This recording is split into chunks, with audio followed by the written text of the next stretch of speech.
जय हिंद, जय भारत। नमस्कार बच्चों, कैसे हो आप लोग।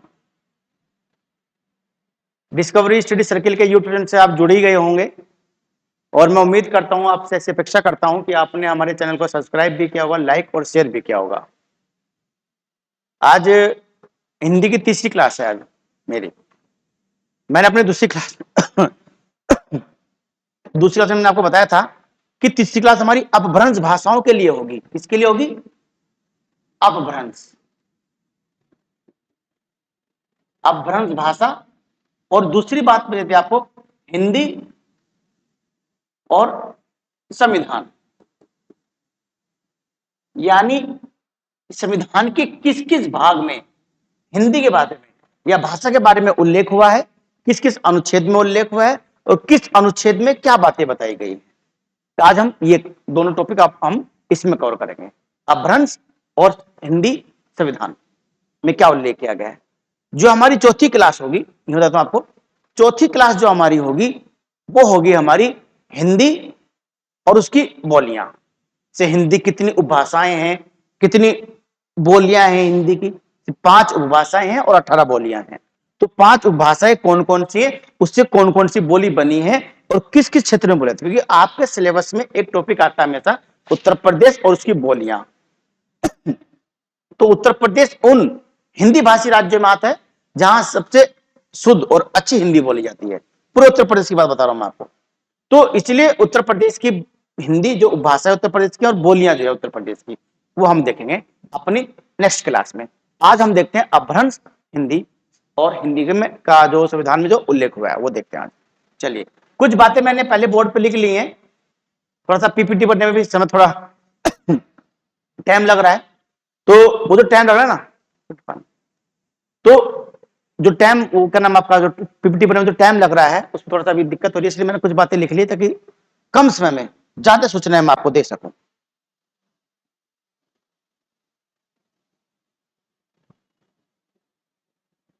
अपभ्रंश भाषा है। अपभ्रंश जो चीज है, जो अपभ्रंश है, इसका अर्थ क्या होता है, इस शब्द का पहली बार प्रयोग किसने किया। जैसे हमने कल अपनी हिंदी भाषा के विकास में पढ़ा था कि पहले पहले आपके यहाँ संस्कृत थी, वैदिक संस्कृत थी। वैदिक संस्कृत के बाद फिर आपके जो है प्रथम प्राकृत यानी पाली आई। पाली के बाद द्वितीय प्राकृत, जो प्राकृत जिसको हम अभिलेख या प्राकृत भी कहते हैं, वो आई। फिर तीसरी प्राकृत जिसे हम अपभ्रंश कहते हैं, ये आई। अपभ्रंश का मतलब होता है बिगड़ा हुआ रूप। क्या मतलब है? बिगड़ा हुआ रूप।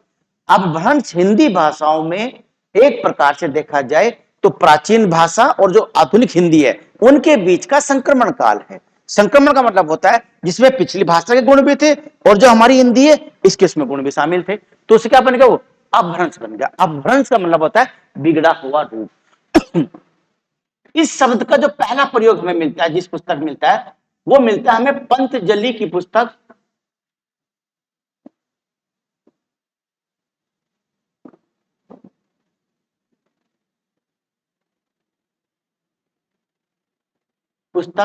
महाभाष्य। किसे मिलता है? महाभाष्य में मिलता है। संस्कृत शब्द का पहला उल्लेख वाल्मीकि की रामायण में मिलता है, संस्कृत का। और जो आपकी अपभ्रंश है इसका पहला उल्लेख पतंजलि की महाभाष्य जो पुस्तक है वो पता है। पतंजलि ऋषि कब हुए ये आप जानते होंगे? सुंग वंश के शासक पुष्यमित्र सुंग के पुरोहित थे पतंजलि। इन्होंने ही उनके लिए अश्वमेध यज्ञ करवाया उनके लिए। तो पतंजलि उनके समकालीन थे। उन्होंने ही अष्टाध्यायी पुस्तक पर जो एक प्रकार की टिप्पणी लिखी, जो भाष्य लिखा, उसे बोलते हैं महाभाष्य। तो अष्टाध्यायी और महाभाष्य दोनों व्याकरणिक ग्रंथ है और इस व्याकरणिक ग्रंथ में अपभ्रंश का उल्लेख सबसे पहले हुआ है। तब तक अपभ्रंश नहीं थी, अपभ्रंश भाषाएं बाद में बनी है। और कुल मिलाकर हम देखें, आज तो कल हम बात कर चुके हैं उसके बारे में। अपभ्रंश जो थी ये इन पूरे क्षेत्र में, हम बताऊंगा कौन से किस क्षेत्र में थी। 7 अपभ्रंश थी। 1 2 3 4 5 6 7, ये 7 अपभ्रंश थी। ये 7 कौन? अब हमारे लिए देखो, एग्जाम के हिसाब से हमारे लिए क्या इंपॉर्टेंट है, हमको मेन चीज ये फोकस रखनी होती है। मैं हमेशा कहता हूं आपको बच्चों, विद्वान नहीं बनना है। तो विद्वान नहीं बनने का मतलब यह है कि एक लेवल पर रहिएगा हमेशा। तो ये 7 अपभ्रंश हैं, इनका क्षेत्र कौन सा है ये जरूर याद रखेगा, और किससे कौन सी बनी ये जरूर याद रखेगा। शोरसेनी, ये बच्चों सूरसेन से बनी है। सूरसेन जो था, जो आज मथुरा है, उस मथुरा को सूरसेन कहते थे। तो मथुरा और आगरा के आसपास जो भाषाएं बनी, मथुरा और आगरा के आसपास जो भाषाएं बनी, उसका जो अपभ्रंश बनी उसको बोला गया शोरसेनी अपभ्रंश। तो मथुरा और आगरा का क्षेत्र जो है बच्चों किसका है, वो शोरसेनी अपभ्रंश का है। इससे कौन सी बनी, इससे हमारी पश्चिमी हिंदी बनी। जो हमारी खड़ी बोली है ये पश्चिमी हिंदी से ही बनी है, खड़ी बोली सब वगैरह ये सब पश्चिमी हिंदी बनी। कौन सी बनी, राजस्थानी बनी। इस राजस्थान में मारवाड़ी, मेवाड़ी, हड़ौती ये सब भाषाएं आती हैं। गुजराती बनी, ब्रिज भाषा बनी और खड़ी बोली बनी। सब किससे, ये बच्चों शोरसेनी से बनी है।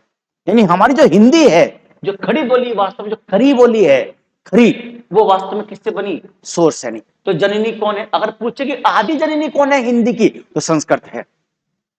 आदि पूछे जननी संस्कृत है, बनी मेनली किससे, वो शोरसेनी से।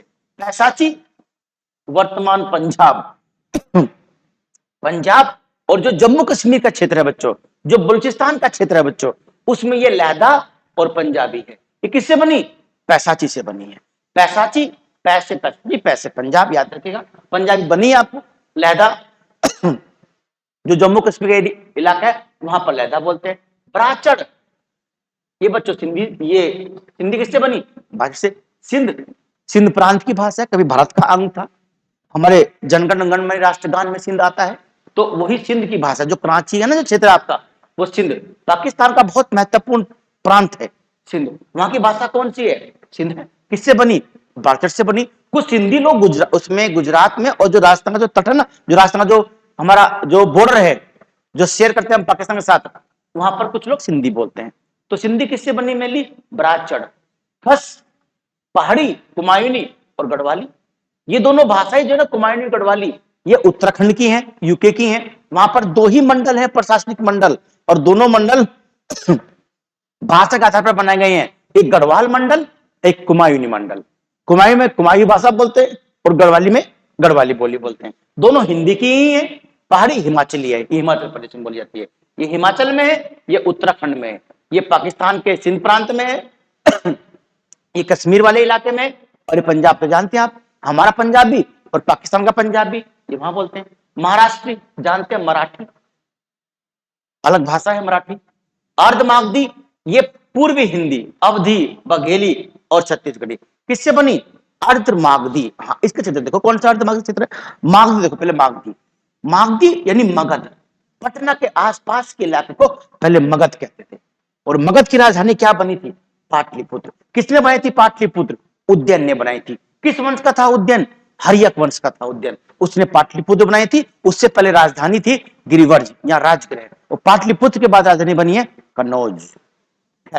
मागधी, तो मागधी पटना के आसपास का इलाका था, जिससे बिहारी बनी, बंगाली बनी, उड़िया बनी, असमिया बनी।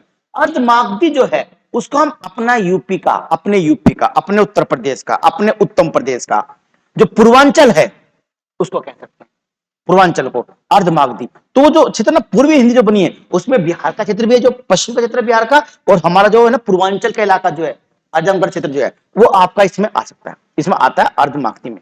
तो उससे ये बनी है। और मागधी कौन सी है, पटना के आसपास की है। बंगाली जानते हैं, पश्चिम बंगाल की है और बांग्लादेश की भी है। उड़िया उड़ीसा की है, असमिया असम की है। ये सारी की सारी भाषाएं ही संस्कृत से बनी है। किससे बनी है, संस्कृत से बनी, ध्यान रखिएगा। तो इसमें से आप नोट कर लीजिएगा इन भाषा को, ये अपभ्रंश भाषाएं हैं। क्वेश्चन ये बनते हैं कौन सी किससे विकसित हुई है और किस क्षेत्र में। इसके अलावा कोई क्वेश्चन आपके एग्जाम में वनडे में कभी बनेगा ही नहीं।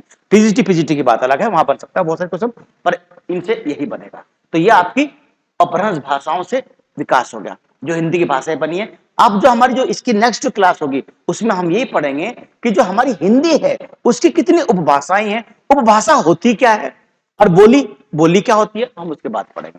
ये बच्चों, ये तो मुझे लगता है क्लियर हो गया होगा आपका। कुछ नहीं है इसमें, अपभ्रंश भाषा है, पहली बार प्रयोग कहां हुआ, कौन कौन सी भाषा किस किस से बनी हुई है, सिर्फ ये देखना है।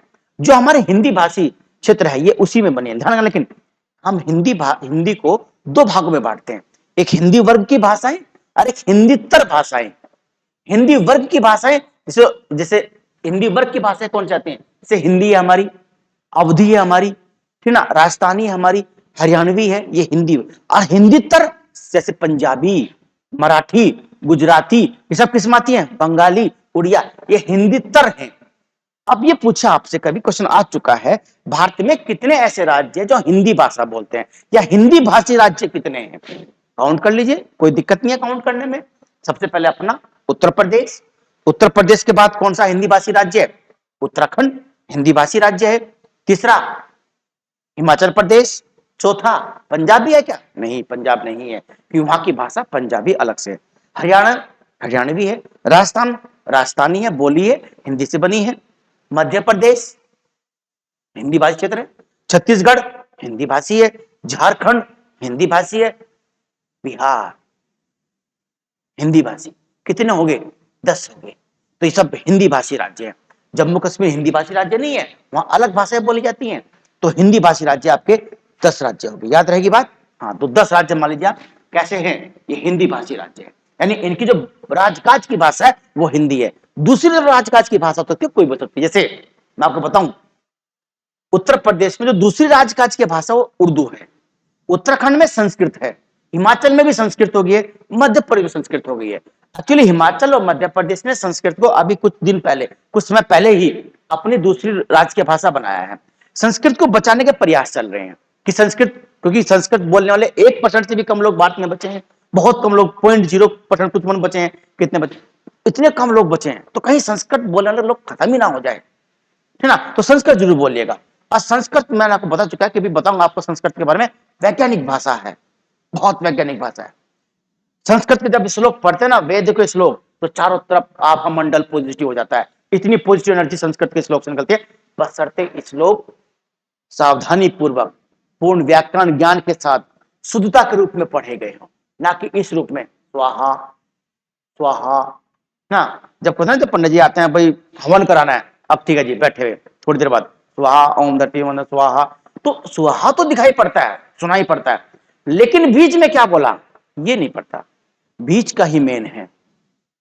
ऐसे ऐसे श्लोक हुए हैं बच्चों, मैं तुम्हें बताऊं संस्कृत के, ना तानसेन बारिश कर दिया करता था, बिल्कुल हो सकता है ऐसा, तानसेन बारिश कर सकता था। इस ध्वनि एनर्जी, ध्वनि ऊर्जा में इतनी ताकत होती है, और वो अगर उस एनर्जी को सही से मुख से बाहर निकाला जाए तो ये साउंड हमारे श्लोकों में है। अमेरिका में कई राज्य ऐसे हैं, मैं आपको बताऊं, जहां के राज्य की विधानसभा की कार्यवाही आपके ऋग्वेद के श्लोक से शुरू होती है, ताकि उस भवन के अंदर पॉजिटिव एनर्जी का संचार हो जाए। ये हमारे संस्कृत के गुण है, इसे संस्कृत को बचाने का प्रयास चल रहा है, इसलिए संस्कृत को मध्य प्रदेश हिमाचल ने अपनी राजकीय भाषा बनाया है। ठीक है, तो हिंदी भाषी राज्य कितने, 10 हैं। नेक्स्ट चलते हैं, चलिए अब भाषा परिवार देखते हैं, छोटा छोटा टॉपिक है, कुछ नहीं करते हैं। भाषा परिवार, भाषा परिवार किसको बोलते हैं बच्चों? एक परिवार होता है, एक फैमिली होती है, उसमें कई लोग शामिल होते हैं, ऐसी भाषा है। पूरे विश्व में 13 भाषा परिवार माने गए हैं। एक प्रोफेसर गिरियर्सन हुए, गिरियर्सन जानते हो आप, गिरियर्सन, प्रोफेसर गिरियर्सन, ध्यान रखिएगा, हिंदी साहित्य का इतिहास लिखने में इनका बहुत बड़ा योगदान है, प्रोफेसर गिरियर्सन का। प्रोफेसर गिरियर्सन, गिर गा के बाद यहां पर रह आएगा, गिर, ये रह इससे पहले आएगा, गिरियर्सन। कुछ लोग इसको पढ़ नहीं पाते हैं, अब क्या पता नहीं। प्रोफेसर गिरियर्सन ने भारत के 6 भाषा परिवार बताए, पर भारत में 4 भाषा परिवार ही हैं। उन्होंने तो जो भाषा को जो शुरू में जो अध्ययन किया वो शुरुआत थी, तो बहुत व्यापकता में वो अध्ययन नहीं कर पाए भारत की हिंदी भाषाओं का। उन्होंने अध्ययन तो क्या, उन्होंने बोला कि पश्चिम में अंबाला, अब पूरब में बनारस, बस इसी क्षेत्र के बीच में ही हिंदी और उसकी बोलियां बोली जाती हैं, जो कि एक व्यापक आधार उनका नहीं था। उन्होंने राजस्थान का अध्ययन नहीं किया। अब अगर वर्तमान में देखो तो राजस्थानी, गुजराती, मराठी सब किसके, हिंदी के, तो व्यापकता में नहीं है, पर आगाज करने वाले तो है ना, है ना, आगाज तो किया है। और हिंदी भाषा के क्षेत्रों का, हिंदी भाषा का अध्ययन भी इन्होंने किया है। तो इन्होंने 6 भाषा परिवार भारत में बताए थे, लेकिन ये स्वीकार नहीं किए जाते। 4 भाषा परिवार भारत में स्वीकार किए जाते हैं, ठीक ना। 13 भाषा परिवार पूरी दुनिया में है। भारत में कितने, 4 भाषा परिवार है। एक भारोपीय परिवार है, भारतीय, भारत और यूरोप का परिवार। कल मैंने आपको बता दिया था कि भारत और यूरोप का परिवार क्यों बोलते हैं, कि जो इंडो ईरानी लोग थे वही थे। कल की बात मैं रिपीट नहीं करूंगा, अगर आपको पिछली वीडियो नहीं देखी तो पिछली वीडियो देखें तब इसको देखें।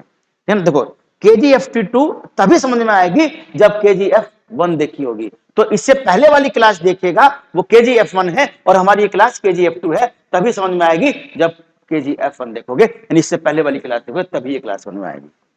भारोपीय, इस परिवार 73% लोग इसी परिवार की भाषाएं बोलते हैं। जितनी भाषाएं भारत में हैं, जितनी भाषाएं भारत में है दाना का, उनका 80% जो भाषा है वो भारोपीय परिवार से बनी, और जो बोलने वाले लोग हैं वो 73% लोग इस परिवार की भाषा बोलते हैं। कौन से? सिर्फ बंगाली, मराठी, सब ये सब क्या, ये ना हमने ये सब भारोपीय परिवार की भाषाएं हैं। तो ये सब किससे नहीं, जैसे ये नहीं है तेलुगु भारोपीय परिवार की भाषा नहीं है, न तमिल है, ये द्रविड़ परिवार की भाषा है। बाकी तीनों तो है ना, ये पंजाबी वगैरह सब आती है इसमें भारोपीय परिवार में। तो भारोपीय परिवार की भाषाएं कौन सी हैं? जितनी हिंदी की भाषाएं हैं जो संस्कृत से बनी है, वो सब भाषाएं भारोपीय परिवार की भाषा है।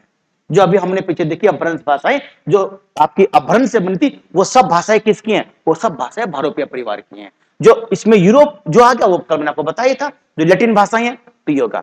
दूसरा भाषा परिवार आपका द्रविड़ भाषा परिवार है। कुछ विद्वान ये भी कहते हैं अब द्रविड़ भाषा परिवार भारत का प्राचीनतम भाषा परिवार है।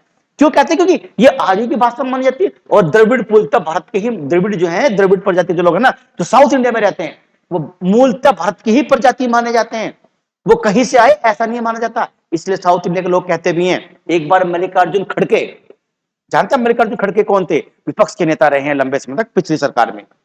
तो जो सरकार थी बीजेपी की सरकार, उसमें कांग्रेस के हैं मल्लिकार्जुन खड़गे, तो विपक्ष के नेता थे। तो उन्होंने एक बार बोलते हुए कहा था, असली भारतीय तो हम हैं, हम, आप तो आर्यन से बाहर से आए हैं, असली भारतीय द्रविड़ हैं तो द्रविड़ है। तो कुछ लोग मानते कि ये भाषा परिवार प्राचीन है, पर आप इसी संस्कृत को, संस्कृत भाषा प्राचीन मानिएगा। लेकिन जो बोलते हैं परिवार जो बड़ा, वो द्रविड़ को मानते हैं कुछ विद्वान, कुछ मानते हैं इसको, सब लोग नहीं मानते। अब ये तीसरा मंगोलाइड परिवार है। कौन सा? मंगोलाइड। मंगोलाइड, इसको हम चीनी तिब्बत भी बोलते हैं, बोलते हैं ना इंडो ग्रीक, वो इंडो ग्रीक रहा, इंडो चाइना, तो चीनी तिब्बत परिवार है। जैसे आपका लेपचा है, लेपचा है, मीजो है, ठीक है ना, कुकी भाषा है, मणिपुर की जनजातीय भाषा भी है कुकी, मीजो है, लेपचा आपकी सिक्किम की है, ठीक है ना, कुछ भाषा आपकी अरुणाचल प्रदेश की है। तो वो इसी परिवार की भाषा है, मंगोलाइड कह लो या चीनी तिब्बत परिवार कह लो, जो ना, जिसे हम बोलते हैं, वो आंखें छोटी छोटी होती है, जैसे ना चाइनीज जो होते हैं, जो नॉर्थ ईस्ट है हमारा, उत्तर पूर्वी जो भारत है वहां की उत्तर भारत की यही भाषाएं हैं। ऑस्ट्रिक, ये जनजातियों की भाषा है, जनजाति से प्रोटो ऑस्ट्रेलियाड जनजाति है, अंडमान निकोबार में रहती है, ओंगे वगैरह जनजाति है, ठीक ना। उनकी जो भाषा है वो कौन सी परिवार में रहती है? वो ऑस्ट्रिक परिवार की भाषाएं मानी जाती है। किस परिवार की? ऑस्ट्रिक। जनजातीय भाषाएं इस परिवार की है, उत्तर पूर्वी भारत की भाषाएं इस परिवार की है। द्रविड़ परिवार मैंने आपको बता दिया है, जो 5 भाषाएं हैं, तमिल, तेलुगु, कन्नड़, मलयालम, ये जो 4, 1 2 3 4 भाषाएं, तेलुगु, तमिल, कन्नड़, मलयालम ये किसकी है? ये द्रविड़ परिवार की भाषाएं हैं। किसकी? द्रविड़ परिवार की। अब तेलुगु कहां बोलते हैं? तेलुगु बोलते हैं आंध्र प्रदेश में, और आंध्र प्रदेश तेलुगु भाषा के आधार पर बना भारत का पहला भाषाई राज्य है। दूसरा गुजरात है, ठीक है ना, ये तेलुगु है। तेलुगु, जो तेलंगाना है वहां की भी तेलुगु है, आंध्र प्रदेश वहां की भी तेलुगु है, तमिलनाडु तमिल बोलते हैं, और तमिल तमिलनाडु में तो बोलते हैं, श्रीलंका में भी तमिल बोलते हैं, ध्यान रखिएगा बच्चों। कन्नड़ कर्नाटक में बोलते हैं, मलयालम केरल में बोलते हैं, और लक्षद्वीप में बोलते हैं। एक भाषा आपके दिमाग में हो सकता है अभी आई ना हो, पर आ जाएगी जब मैं लिखूंगा, कोंकणी। आई कोई दिमाग में? कहां बोलते हैं कोंकणी? गोवा क्षेत्र में बोलते हैं।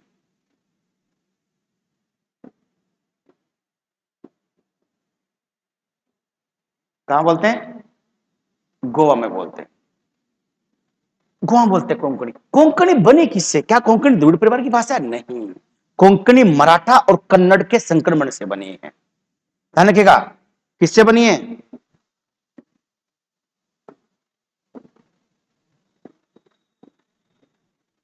मराठा प्लस कन्नड़, इन दोनों की जो मिक्सचर भाषा है, वो आपकी कोंकणी है। कौन सी है? कोंकणी। मराठा और किसकी? कन्नड़ की, वो कोंकणी है। ठीक है, तो किसी परिवार की भाषा नहीं मानेगी, वो संक्रमणकालीन भाषा है। इसमें जिसका प्रभाव ज्यादा होगा, इसका प्रभाव ज्यादा है मराठा का, कन्नड़ का, तो उसी परिवार की भाषा मान ली जाएगी, है ना। तो द्रविड़ परिवार हो गया। तो जो साउथ इंडिया के जो हमारे राज्य हैं, अब मैं आपसे पूछूं दक्षिण भारत में कितने राज्य आते हैं? बहुत सारे लोग अलग अलग कहेंगे, अब जी महाराष्ट्र में दक्षिण भारत में है, नहीं। भारत का विभाजन दो तरीके से होता है बच्चों। भौगोलिक विभाजन की अगर हम बात करते हैं, तो विंध्याचल पर्वत के नीचे का सारा भाग, उसमें महाराष्ट्र भी, गोवा भी, सारा का सारा भाग आपका दक्षिण भारत में आता है। विंध्याचल पर्वत भारत के विभाजक है, जल विभाजक भी है। इससे ऊपर का अलग, इससे नीचे का अलग है। तो उत्तर भारत और दक्षिण भारत अगर भौगोलिक रूप से देखें, और अगर राजनीतिक रूप से भारत को, तो राजनीतिक रूप से भारत का मतलब होता है सिर्फ ये राज्य जहां द्रविड़ परिवार की भाषा बोलते हैं, जैसे कर्नाटक, केरल, तमिलनाडु, आंध्रा और तेलंगाना, ये दक्षिण भारत का हिस्सा है। गोवा दक्षिण भारत में आता है, गोवा पश्चिम भारत में आता है, महाराष्ट्र पश्चिम भारत में आता है। ठीक है बच्चों, चलिए ये भी होगा, ये भाषा परिवार था। अच्छा हाँ, ये कीजिए, भारत में हिंदी कितने लोग बोलते हैं? 43, कल बताना आपको 42 था, तो 43% लोग हिंदी बोलते हैं। उसके बाद दूसरी भाषा कौन सी है? बंगाली। तीसरी मराठी। पहले यहां तेलुगु थी, अब मराठी आ गई। फिर क्या है? तेलुगु, तमिल, फिर उर्दू है, ठीक ना, फिर पंजाबी भाषा। उर्दू बहुत लोग बोलते हैं भारत में। तो ये भारत में केवल ये भाषा बोल रहे हैं लोग। पूछते हैं एग्जाम में, भारत की सबसे बड़ी भाषा तो जानती है, दूसरी बड़ी भाषा कौन सी है? बंगाली, और तीसरी मराठी है। चलो बच्चों, अब नेक्स्ट देखते हैं, संविधान और हिंदी, ये हमारा दूसरा टॉपिक है, संविधान और हिंदी। संविधान और हिंदी, संविधान आप जानते होंगे, हालांकि मैं संविधान की क्लास लूंगा पूरी आपकी, और बढ़िया तरीके से संविधान पढ़ाऊंगा। जब संविधान पढ़ाऊंगा तब आपको सब चीजें बताऊंगा। संविधान और हिंदी यानी संविधान के किस किस हिस्से में हमारे इसका हिंदी का प्रयोग किया गया है, कहां कहां हिंदी आई है। देखो, संविधान सभा ने संविधान लिखा 2 वर्ष 11 महीने 18 दिन, और संविधान सभा का कार्य सभी लोगों में अलग अलग बटा हुआ था। उसमें बहुत सारी समितियां बनी हुई थी, झंडा समिति अलग थी, राजभाषा समिति अलग थी, ठीक ना, बहुत सारी समितियां थी जो बनी थी, अलग अलग समितियां बनी हुई थी। तो जो अलग अलग समितियां बनी थी, सबके काम अलग अलग थे। झंडा समिति का अध्यक्ष कौन थे? राजेंद्र प्रसाद, जे बी कृपलानी नहीं थे दानगर का, राजेंद्र प्रसाद झंडा समिति के स्थायी अध्यक्ष थे। खैर, समिति तो हम संविधान में पढ़ लेंगे। तो अलग अलग समिति के अलग अलग काम थे। उसमें एक समिति थी राजभाषा समिति। राजभाषा समिति ने ही हिंदी को भारत की राजकाज की भाषा घोषित करने की, और देवनागरी लिपि को भारत की लिपि घोषित करने, हिंदी की लिपि घोषित करने की, अधिकारित लिपि घोषित करने की वकालत करी थी। उनसे पहले महात्मा गांधी, रविंद्रनाथ टैगोर, स्वामी दयानंद सरस्वती, तमाम तरह के लोग थे जो हिंदी को राष्ट्रभाषा के रूप में देखने की वकालत करते थे। संविधान सभा के लोग बहुत इंटेलेक्चुअल लोग थे, बहुत बुद्धिमान, बहुत दूरदर्शी लोग थे, बहुत दूर की बातें सोचते थे बच्चों। उन्होंने देखे ऐसा संविधान बनाया हमारे लिए कि आज तक हमारे संविधान पर कोई प्रश्न चिन्ह नहीं लगा है। हमारा पड़ोसी देश हमारे बाद संविधान बनाया, लागू किया, और कितनी बार उथल पुथल हो चुके हैं, पर हमारा संविधान वो पवित्र पुस्तक है। मुझे लगता है भगवत गीता, रामायण, महाभारत के बाद और किसी का भारत में नाम आना चाहिए, या जो अन्य धर्म के जो पवित्र ग्रंथ है उनके बाद जो नाम आना चाहिए वो भारतीय संविधान का नाम आना चाहिए। इतना बेहतरीन संविधान बनाया है, जबकि अंबेडकर साहब ने कहा था कि संविधान अच्छा नहीं होता है, संविधान को चलाने वाले अच्छे होते हैं। अगर संविधान अच्छा है तो चलाने वाले खराब है तो खराब हो जाएगा। तो हम नो डाउट हमारे यहाँ जो राष्ट्रपति, प्रधानमंत्री बने हैं और जो उच्च स्तर के जो कैबिनेट मंत्री बनते हैं, वो नो डाउट बहुत उच्च कोटि के लोग होते हैं। तो वही तो संविधान को बना कर रखते हैं। जो सबसे बड़ी बात सुप्रीम कोर्ट है, हमारे सुप्रीम कोर्ट के ऊपर कोई प्रश्न चिन्ह आज तक लगा ही नहीं सका है, वही संविधान का संरक्षक होता है। तो खैर, तो संविधान में और हिंदी क्या बातें बताई गई है। तो राजभाषा समिति की सिफारिश के आधार पर आप जानते हैं 14 सितंबर 1949 को हिंदी को भारत की राजभाषा और देवनागरी लिपि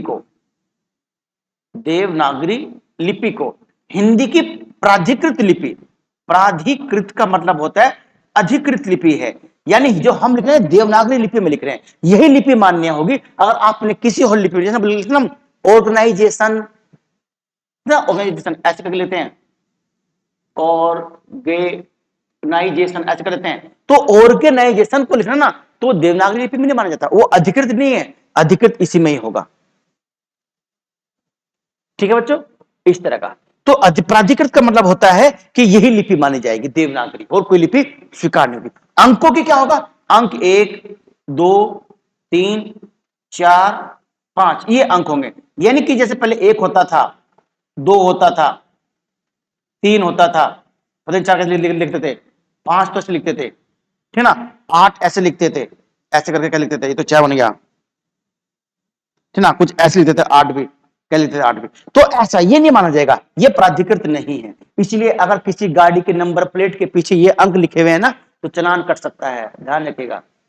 ये प्राधिकृत नहीं है, यही प्राधिकृत है। अगर इस आपने, कुछ लोग होते हैं हिंदी में लिखवाते हैं, हम तो हिंदी भाषी हैं, तो हिंदी में लिखवाएंगे, नहीं, क्योंकि भारत सरकार ने मान्यता इन अंकों को रखी, अंतरराष्ट्रीय स्वरूप को, ना कि इनको कर रखी। वो चलान नहीं करते, बात अलग है, पर ये सही नहीं है लिखना, यही सही है लिखना।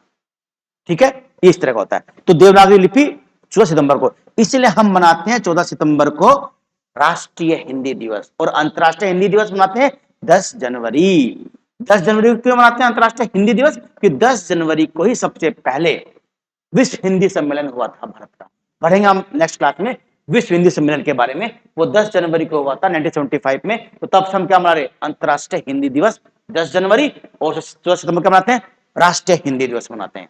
तो ये जो लिखा हुआ मैंने, गोपाल स्वामी अयंगर, देखिए साउथ इंडिया के हैं, जहां के लोग हिंदी का विरोध करते हैं, इन्होंने ही प्रस्ताव दिया था, ध्यान रखिएगा, इन्हीं के प्रस्ताव पर हिंदी को भारत की राजभाषा बनाया गया है। कौन, गोपाल स्वामी अयंगर, इन्हीं का प्रस्ताव था कि हिंदी को भारत की राजभाषा बनाया जाए, इन्हीं के प्रस्ताव को इन्होंने ही प्रस्ताव दिया था, ठीक ना, इस तरह का। तो ये देवनागरी आपकी ये होगी।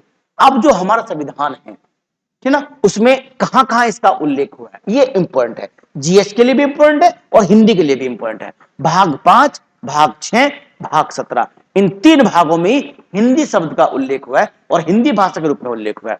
जो भाग 5 है, जानते होंगे, भाग 5 संघ का है, केंद्र का है भाग 5, भाग 6 राज्यों का है, और भाग 7 क्या था, जो कि अब समाप्त हो चुका है, वो था तीसरे श्रेणी के राज्य।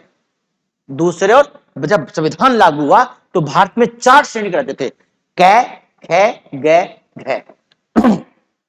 2 श्रेणी के राज्य, ग, एक तो ख और ग, कै, ख, ग, घ, ख और ग, यानी ख और ग श्रेणी राज्य 1956 में समाप्त कर दिए गए। ये भाग 7 में थे, तो भाग 7 क्या हो गया, समाप्त हो गया। समाप्त का मतलब ये नहीं कि संविधान को पर्चा फाड़ के बाहर निकाल दिया होगा, ऐसा नहीं होता है।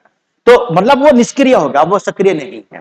ठीक है बच्चों, तो भाग 7 खत्म हो गया। भाग 6 राज्यों के लिए, भाग 9 ग्राम पंचायत क्रम है, भाग 9 पंचायतों के लिए, भाग 5 संघ, भाग 6 राज्य, भाग 7 समाप्त हो चुका है, भाग 8 केंद्र शासित प्रदेश, भाग 9 ग्राम पंचायत क्रम है ना, यस। अब भाग 17 जो है वो पूरा राजभाषा हिंदी के लिए है, पूरा समर्पित है भाग। इसमें 4 अध्याय हैं बच्चों, किसमें, 17वें भाग में, चारों अध्याय यार। हालांकि अध्याय पूछता नहीं है, पर अध्याय के हिसाब से याद करना आसान होता है कि पहले अध्याय में क्या है, दूसरे में क्या, तीसरे में क्या, चौथे में क्या है। तो 17वें भाग में जो संघ की राजभाषा का उल्लेख हुआ है, उसमें 4 अध्याय हैं, चारों अध्याय में अलग अलग अनुच्छेद है। सब अनुच्छेद आपको याद नहीं करने हैं, लेकिन 4-5 अनुच्छेद तो आपको याद करने ही पड़ेंगे। ओके, चलिए नेक्स्ट, ये आपका भाग 17, ये अध्याय 1 है और ये अध्याय 2 है। अध्याय 3 और 4 नेक्स्ट स्लाइड पर होगा। अध्याय 1 संघ की भाषा का उल्लेख है, संघ की भाषा क्या होगी। तो जो 43 है वो कहा कि राजभाषा हिंदी होगी और लिपि देवनागरी होगी, अंक का स्वरूप अंतरराष्ट्रीय, जो मैंने आपको वहां बताया है, ठीक ना। इसी किस में उल्लेख है, 343 में उल्लेख है। 343 में ये आप जरूर याद रखें, 343, 343 में क्या है कि 43 में ये उल्लेख है बच्चों, ध्यान रखना, कि जब 26 जनवरी को जब संविधान लागू हुआ और हिंदू राजकाज की भाषा बनाया गया था पहले ही, तो ये उसमें ही तय हो गया था कि भाई हिंदी का सब कुछ हो जाएगा। तो पूरा भारत तो हिंदू स्वीकार करने वाला था नहीं, तो ये तय हो गया था कि अगले 15 वर्षों तक भारत की जो संघ की राजभाषा है, चाहे उसमें हाई कोर्ट हो, सुप्रीम कोर्ट हो, संसद हो, विधानमंडल हो, विधान आपका जो राज्यपाल हो, जितने विधेयक अधिनियम बनते हैं उनकी भाषाएं हो, जितने अध्यादेश बनते हैं उनकी भाषाएं हो, जितने नियम विनियम बनते हैं उनकी भाषाएं हो, वो सब का काम अंग्रेजी में होता रहेगा। कितने वर्ष तक बच्चों? 15 वर्ष तक, यानी 26 जनवरी 1965 तक, 1965 तक अंग्रेजी को भारत की प्राधिकृत भाषा मान लिया गया था। प्राधिकृत भाषा कि सारे काम किस में होंगे? अंग्रेजी में होंगे। हिंदी में वैकल्पिक रूप से हो सकते हैं, कोई मांगे तो हो जाएगा, लेकिन जो प्राधिकृत रूप जो पाठ बनेगा वो किस में होगा? अंग्रेजी में होगा। और 15 साल के बाद धीरे धीरे हिंदी अंग्रेजी का स्थान ले लेगी। इस तरह का प्रावधान किया गया था बच्चों, अनुच्छेद 343 में कहा गया है। और फिर इंदिरा गांधी ने ऐसा प्रयास 65 में के बाद 66 67 में इंदिरा गांधी ने प्रयास किया कि हिंदी को भारत की अधिकृत भाषा बना दिया जाए, राष्ट्र भाषा का रूप दे, पूरे कामकाज हिंदी में हो। पर साउथ इंडिया में तमाम विरोध हुआ, बहुत सारे लोगों ने विरोध किया, तो फिर इस बात को वहीं का वहीं रोक दिया गया और ये कह दिया गया कि जब तक अगला आदेश राष्ट्रपति का नहीं आता है तब तक भारत के जो उच्च संस्थान है, जैसे आपको बताया आपको, संसद है, सुप्रीम कोर्ट है, हाई कोर्ट है, इनकी जो राजकाज की बात, जो कामकाज की भाषा है वो अंग्रेजी चलती रहेगी जब तक कि अगला राष्ट्रपति का आदेश नहीं आएगा। और कब आएगा हम नहीं जानते। चलिए, ये तो बात होगी 43 की। 344 पूछ चुका है, राजभाषा आयोग की बात करी गई है। अब जो राजभाषा है उसमें कौन से नए शब्द आ रहे हैं, कौन से पुराने शब्द होने खटने चाहिए, क्या राजभाषाओं का स्तर है, कितने लोग कौन सी भाषाएं बोलते हैं, कितनी भाषाएं खत्म हो रही हैं, उन सब की जांच परख करने के लिए राजभाषा आयोग का प्रावधान किया गया था। शुरू में ये 5 साल बाद लागू होना था कि संविधान लागू होने के 5 साल बाद लागू बनेगा, और उसके बाद प्रत्येक 10 साल के बाद एक राजभाषा आयोग बनेगा। अब जो शुरू में पहला जो राजभाषा आयोग था वो बीजे खरे, बाल गंगाधर तिलक नहीं, बाल गंगाधर खेर, बाल गंगाधर खेर की अध्यक्षता में पहला राजभाषा आयोग 1955 में बना था। याद रखिए बात, बीजे खेर, बाल गंगाधर खेर, पहला आयोग 1955 में, उसमें 21 सदस्य थे उस समय। अब हर 10 साल बाद बनता है, ठीक ना। तो कई बार करंट में पढ़ते भी हम राजभाषा आयोग के अध्यक्ष को, तो ये आपका राजभाषा आयोग बना, ठीक ना। तो अब इस आयोग ने सिफारिश पेश करी, देखिए वो जो सिफारिश पेश करी, उस सिफारिश को लागू करने के लिए एक समिति बनी, गोविंद बल्लभ पंत उसके अध्यक्ष बने उस समिति के। उस समिति पे सिफारिश लागू हुई, तब बहुत कम सिफारिशों को लागू किया गया था। तो पहले आयोग बनता है, फिर उसकी सिफारिशों को लागू, उसकी जांच करने के लिए समिति बनती है। अब वो लागू हो या ना हो, ये भारत का खैर क्या कहा जाए, मेरा भारत महान, हर 5वां 6ठा आदमी बेईमान। राजभाषा आयोग प्रथम, ठीक है। चलिए, दूसरा अध्याय कौन सा है? अध्याय 2, प्रादेशिक भाषाएं, यानी राज्य के बारे में प्रावधान किया गया कि संघ राज्य का संविधान एक ही है। तो यही बात करेंगे, अमेरिका में संविधान सबका अलग है, संघ का अलग है, और राज्य संविधान वहां सबका अलग है, तो वहां अलग बातें होंगी। इसलिए यहाँ पर प्रादेशिक में 345, 46 और 347, ये किस में? प्रादेशिक में। ये जरूर याद रखना, 343 में क्या है? संघ की राजभाषा कौन कौन सी होगी, 44 में क्या है? राजभाषा आयोग, बस इतने याद जरूरत नहीं है। राजभाषा आयोग किस में? 344 में। 43 में क्या है? राजभाषा को देवनागरी, और ये सब प्रादेशिक भाषा राज्यों के लिए, कि जो राज्य के विधानमंडल हैं, जैसे यहाँ था ना संघ के संसद थी, तो यहाँ पर राज्य के विधानमंडल यानी विधानसभा, विधान परिषद, तो उन सब की जो भाषा होगी वो 345 में। किसमें? 345 में। जो बात यहाँ 343 में, वो किसमें? 345 में। 46 में दो राज्यों के बीच, केंद्र राज्य के बीच जो पत्राचार होगा, जो भाषा होगी, वो कौन सी भाषा होगी, वो इसके लिए बात ये किया गया। वो प्राधिकृत भाषा होगी जो राष्ट्रपति के आदेश से निकली होगी। तो इसके बीच, जैसे हिंदी भाषी राज्य हैं तो हिंदी में पत्राचार कर सकते हैं, जो आपके तमिल के राज्य हैं तो वो आपका जो है पत्राचार जो करेंगे वो आपके तमिल में कर सकते हैं। जो राज्य ने आदेश दिया, जो राष्ट्रपति ने आदेश दिया हुआ है कि अंग्रेजी में पत्राचार होगा, तो पत्राचार फिर अंग्रेजी में ही होगा, ना कि हिंदी में होगा। तो दो राज्यों के बीच या अधिक राज्यों के बीच या केंद्र और राज्य के बीच का जो पत्राचार होगा, वो जिनकी जो भाषा होगी उसका प्रावधान 346 में, जो कि राष्ट्रपति के आदेश पर निर्भर करती है। 347 ये इंपोर्टेंट है। ये किसी भी राज्य में अगर कुछ लोग एक दूसरी भाषा बोलते हैं, जो राजकाज की भाषा है वो तो बोलते हैं, दूसरी भाषा बोलते हैं, और वो चाहते हैं कि उनकी भाषा भी राजकीय भाषा बने और बोलने वाला समुदाय बहुत बड़ा हो, तो राज्य को अधिकार है कि दूसरी भाषा को राजकीय भाषा घोषित कर सकते हैं। जैसे कि हमने 1989 में 1989 में किसे? उर्दू को हमने अपनी राजकाज की दूसरी भाषा बनाया है, ठीक ना। तो ये किसमें? 347 में है। चलिए नेक्स्ट, अध्याय 3, 348 और 349। 48 में क्या है? हाई कोर्ट, सुप्रीम कोर्ट, संसद, प्राधिकृत पाठ, यानी इसका मतलब ये कि हाई कोर्ट सुप्रीम कोर्ट के जो निर्णय होंगे, जो मूल निर्णय होगा, संसद का जो मूल निर्णय होगा, जो अध्यादेश के मूल निर्णय होंगे, वो केंद्र के बारे में था, यहाँ हाई कोर्ट सुप्रीम कोर्ट के बारे में, बस इतना याद रखिएगा। अध्यादेश होंगे, सब कुछ होंगे। भाषा कौन सी होगी उनमें? उनकी भाषा अंग्रेजी होगी। कौन सी होगी? अंग्रेजी होगी। किसमें? 348 में, हाई कोर्ट सुप्रीम कोर्ट के लिए। तो स्पष्ट होगी बात। अच्छा, अब जो 349 है, ये इसमें ये बात का प्रावधान किया गया है कि 349 में 15 साल जो शुरू में थे ना, अंग्रेजी रहेगी, उस बीच में अगर कोई कार्य करना है संघ को किसी दूसरी राजभाषा के बारे में, तो राष्ट्रपति की पूर्व अनुमति लेनी पड़ेगी। यानी जो 15 वर्ष समय निर्धारण किया गया था, उन 15 वर्ष में कोई सरकार बदलना चाहती है तो उसके लिए राष्ट्रपति की पूर्व अनुमति की आवश्यकता पड़ेगी। ये 349 में है। अध्याय 4 मोस्ट इंपोर्टेंट है, क्वेश्चन यहीं से बनते हैं, यहां से इतने क्वेश्चन नहीं आते कभी।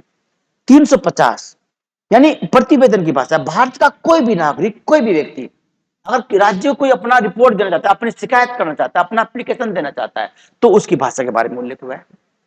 350 क्या है? भाषाई अल्पसंख्यक, भाषाई अल्पसंख्यक आयोग का प्रावधान है ना। 50 ख में आ चुका है। हाँ, ये तो बहुत इंपॉर्टेंट है, आयोग का नहीं, इसमें देखिए जो भाषाई अल्पसंख्यक लोग हैं, उन लोग जो बच्चे होंगे, जो उनकी प्राथमिक शिक्षा होगी, प्राथमिक शिक्षा, वो 350 क्या है जो इंपॉर्टेंट बोध शिक्षा जो होगी, वो मातृभाषा में होगी। किसमें होगी? मातृभाषा में। याद रखना बच्चों, जो प्राथमिक शिक्षा है हमारी, जो भाषी अल्पसंख्यक वर्ग के लोग हैं, जो उनकी प्राथमिक शिक्षा होगी 0 से लेकर 5 तक की जो शिक्षा होगी, वो किस में होगी? वो मातृभाषा में होगी। पंजाबी है तो पंजाबी होंगे। किसे बोलते हैं मातृभाषा? अगर मैं आपसे कहूं, एक बच्चा स्कूल के अंदर अपनी अध्यापिका से अवधी में बोलता है, उस बच्चे की मातृभाषा क्या है? अवधी, बंगाली, हिंदी, ब्रजभाषा, उड़िया, कौन सी है? हिंदी, क्योंकि भाषा नहीं है अवधी, अवधी बोली है, तो मातृभाषा उसकी हिंदी है, हिंदी की वो बोली है अवधी। ध्यान रखिएगा, क्वेश्चन सीटेट में आ चुका है, ठीक है ना। तो प्राथमिक शिक्षा मातृभाषा में दी जाएगी। 350 क्या बहुत बार आ चुका है। 350 ख विशेष अधिकारी की। अब जो भाषाई अल्पसंख्यक हैं, उनके विकास कैसे हो भाषा का, उसके लिए भारत सरकार को, संघ को एक अधिकारी नियुक्त करने का अधिकार है 350 क के तहत।